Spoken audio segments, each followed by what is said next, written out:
This is Andy Off Boxing Social in association with Betfred, and I'm joined by former decorated amateur champion and now professional Natasha Jonas. Natasha, how are you doing? I'm good, thank you. It's first session back, it's always hard. I was going to say, first session back in the new year, obviously Happy New Year as well, and we've just had Christmas. Did you get up to much over the festive period? Well, I had a lot of time off after my last outing in Liverpool, so I took my daughter to Florida.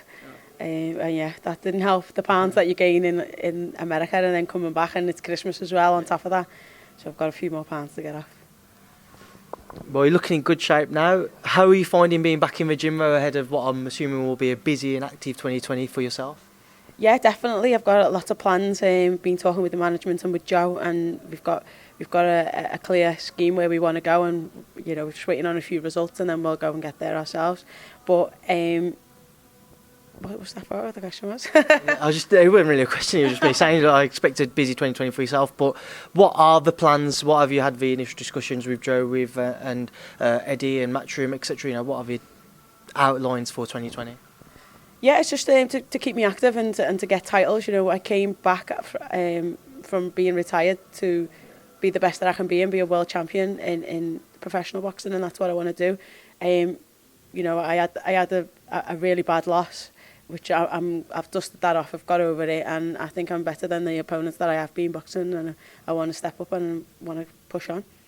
You obviously had that, the decorated amateur background. When you came to Vivian Obenauf, how difficult was it as a pill to swallow, that defeat, and to learn from it? It wasn't the defeat in itself, it was the manner in which it was. She was obviously someone I definitely thought I should have beaten. And obviously I got stopped as well, which is the first time that's happened throughout my career. And I think that, above anything, was the hardest pill to swallow, ego, pride and everything.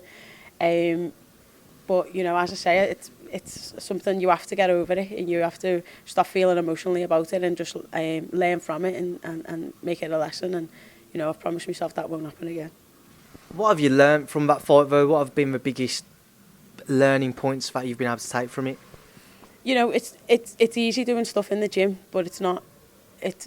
You've got to progress that into fight, and if you're not doing that, then you've got to go back to the gym and make sure that it does happen. So now I'm in sparring, I'm concentrating, and I've got to keep my concentration and not just looking for one big shot, which I know I have. And sometimes I'm using that as my get out of jail free card, and I need to box because I can box. You box week in, week out in amateurs and go into different countries and different tournaments, and a loss is, you can have that, and the next week you'll be winning a Europeans or whatever. So I am used to losing, but I'm just not used to losing in that manner. And like I said, you've just got to. It was a hard pill to swallow, and you've just got to bounce back from it. Just to get your thoughts on it whilst I've got you, obviously Vivian had fought Terry Harper at the back end of last year. What was your thoughts on Terry's victory against Vivian? I thought it was a good performance. She kept her concentration. She kept her concentration well. She threw a lot of shots, and she was very successful. I was actually commentating for BBC 5 Live on that fight, and I thought she did really well. I think she's a really good amateur and a really good professional as well, and it's showing through, and I think Steffi Bull's done a great job with her.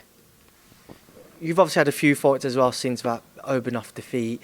Have you got any plans or any discussions that you'd like to have that rematch, or? That's something I'd like personally, but at the way it stands, she's got nothing that I want. So it doesn't really make sense. But my pride would like that fight again, but it doesn't really make sense to do it. But yeah, definitely, anyone who's got titles, that's who I'm aiming for. So. Just to move away from yourself, I just wanted to get your thoughts on your campmates, some of the guys who have been active themselves recently. Start off with Callum Smith. Callum obviously defeating John Ryder at the back end of the year. A lot of people over social media were kind of and ahhing with the outcome of that, thinking a lot of people backing John Ryder, thinking he should have been victorious. What was your thoughts on that fight? Well, I was commentating again for BBC, and I had Callum 2 rounds ahead. It was a great fight. I think Ryder overperformed and Callum didn't perform as well as he usually did. But, he's been fighting at a top level, and, he's been an underdog for a lot of his fights. And when it came, he was the champion and expected to blow him out the water like he does with everybody else. And you can't always have them performances. It doesn't always happen like that. And I think he was disappointed. I think people around it expected more, but personally, I just didn't think Ryder did enough. I think the more meaningful shots was coming from Callum.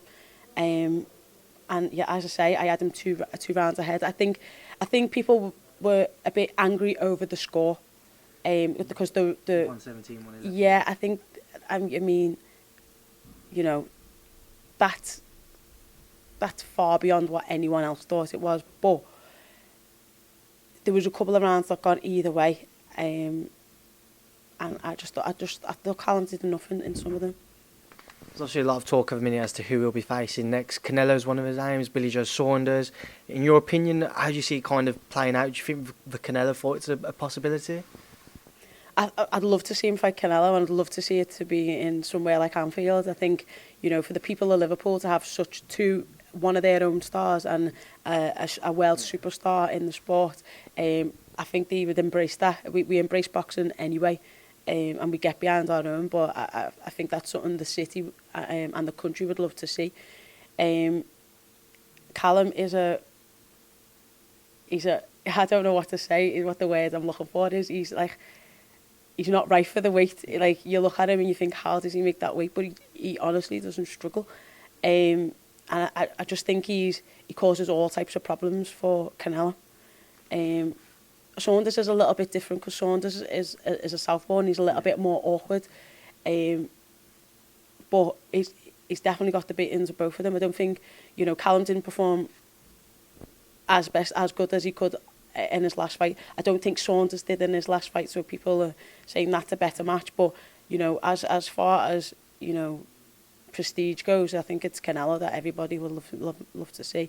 And also he's got he had the beatings of Liam as well, so it'd be nice to get a little family revenge on him.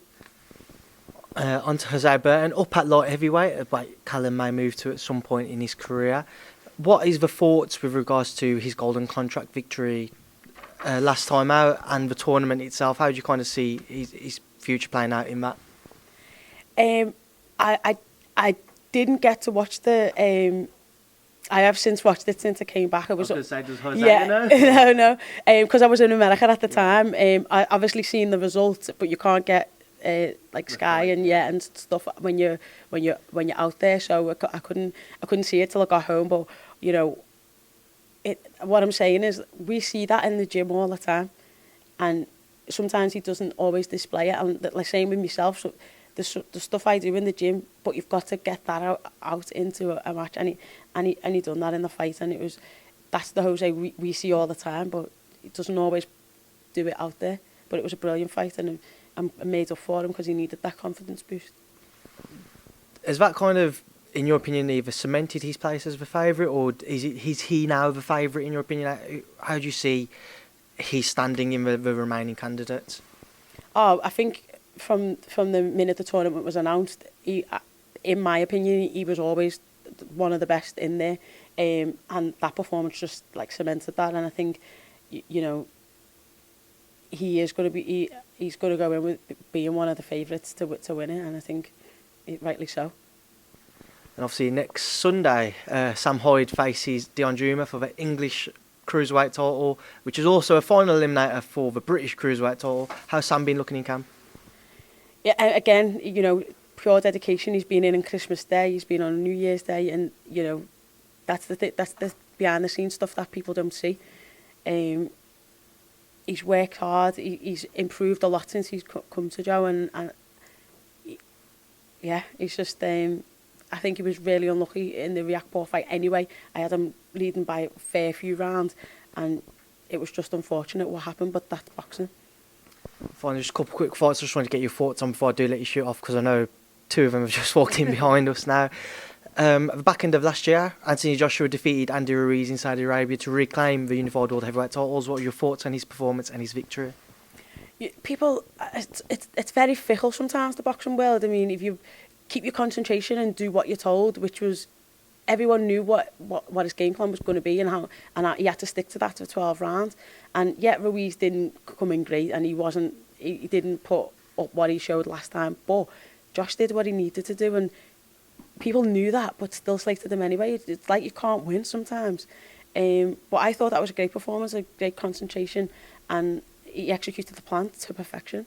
It wasn't maybe the fight that the general public or the you know, if you're not like a boxing enthusiast wanted to see, but that's what he needed to do to win. And at the end of the day, when it comes to the result, that's the only things that people care about is the result.